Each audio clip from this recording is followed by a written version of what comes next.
खैरपुर बबरलो थाणे जी हद ॻोठ में रस्ते जे लंघतां सोलंगी बिरादरी जे माण्हुनि खे डंडा हणी ज़ख़्मी करे छॾियो। जंहिं अमल ख़िलाफ़ सोलंगी खरूस ऐं पहोड़ बिरादरी जे माण्हुनि एहतजाजी मुज़ाहिरो कयो, जंहिंजे अॻवाणी अब्दुल गफ़ार सोलंकी इलाहा ॾिनो। खरूस दुर मोहम्मद मीरानी, अब्दुल सत्तार सोलंकी, गुल मोहम्मद जाफ़री ॿिया करे रहिया हुआ, जिन ॿुधायो त 2 साल अॻु सखर जो दादू केनाल तां हद दख़लनि जी आड़ में असांखे लॾायो वियो ऐं असां लॾ पलाण करे ॻोठ पलह भरिसां नई आबादी में ज़मीन ख़रीद करे वेठा आहियूं।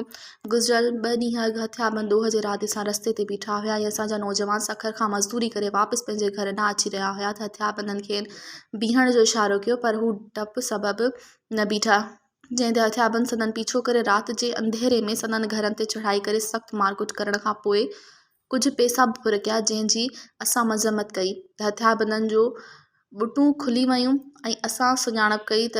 जवाबदारनि जी तव्हां असां पुलिस जे बजाए ॻोठ जे चङे मुड़ुस खे ॾिनी, जंहिं इंसाफ़ जी यकीन दहानी कराई, पर उबतड़ हथियारबंदनि असांजे बिजली कटे छॾी, असांजा रस्ता बंदि करे छॾिया ऐं असांखे मौतमार धमकियूं ॾींदा रहिया। हुननि SSP खैरपुर खां इंसाफ़ जी घुर कई आहे। मज़ीद ख़बरनि ऐं तफ़सीलात लाइ विज़िट कयो असांजी वेबसाइट www.awamiNewsHD.com ऐं ॾिसंदा रहो अवामी न्यूज़ HD।